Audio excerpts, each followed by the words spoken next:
Vou aproveitar o gancho da Isabel, jogar aqui para você, Theo Cury, que está aqui de volta com a gente, pelo seguinte.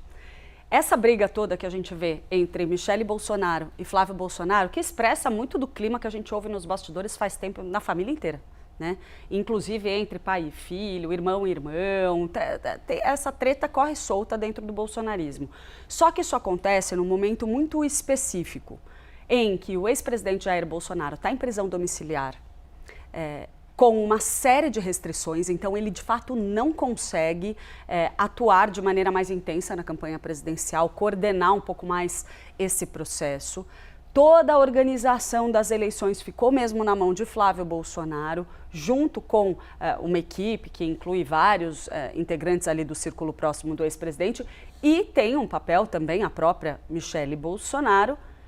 E agora a gente tem a confusão sobre se permanece ou não Jair Bolsonaro na prisão domiciliar, se ele vai ou não voltar para Papuda.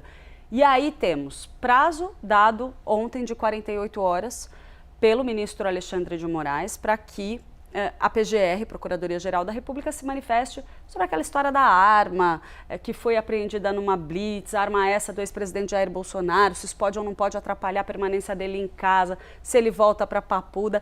E o ex-presidente, então, né, Theo, desculpa me alongar um pouquinho, tendo que lidar com essa confusão toda, e a mulher dele e o filho dele vão para uma briga pública nas redes sociais.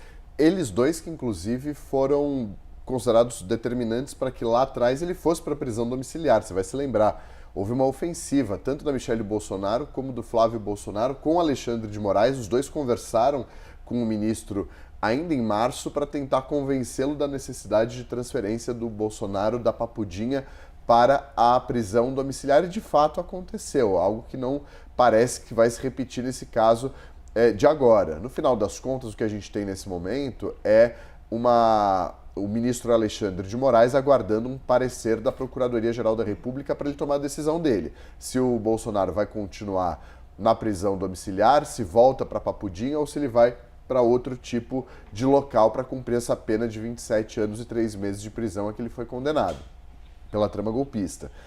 O que acontece agora é um prazo correndo para que a Procuradoria se manifeste. Conversando na Procuradoria, Clarissa, com pessoas próximas ao Procurador-Geral da República, Paulo Gonet, que atuam diretamente nesse caso, há um incômodo e foi exposta ali, demonstrada uma irritação com a descoberta dessa arma, com esse episódio. Foi um episódio que surpreendeu a todos. Surpreendeu pessoas próximas ao ex-presidente, mas surpreendeu em especial o Supremo Tribunal Federal, o ministro Alexandre de Moraes e o entorno do Procurador-Geral da República.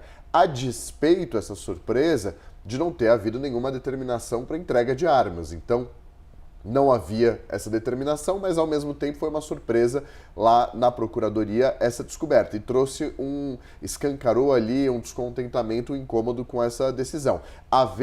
Com essa descoberta, essa apreensão da pistola. A ver se esse incômodo vai resultar em que tipo de parecer. Se num parecer contrário à permanência dele em prisão domiciliar, ou se favorável a essa manutenção. Haja visto que ele já prestou esclarecimentos, ele próprio, o ex-presidente, à polícia, e também por meio de nota dos advogados, que foi basicamente na mesma linha, na mesma toada, tanto que o depoimento dele durou ali cerca de 5 minutos à polícia. Mas, conversando na Procuradoria, há um sentimento de incômodo, de irritação com essa descoberta, porque não estava, de fato, no radar dos investigadores. E a tendência, né, salvo engano, é que, Theo, isso só seja sabido, a posição mesmo da PGR, é um pouquinho mais adiante, até o ministro Alexandre de Moraes decidir, porque a gente tem ainda o prazo da defesa, né? Então, o desfecho disso tudo deve acontecer o quê? Lá para o começo da semana que vem, a gente deve imaginar? Pode ser, vai depender desses prazos. Se a defesa responder um pouco antes, a Procuradoria também pode responder um pouco antes, isso tudo acaba sendo influenciado. Tá bom, a gente vai seguir acompanhando, então.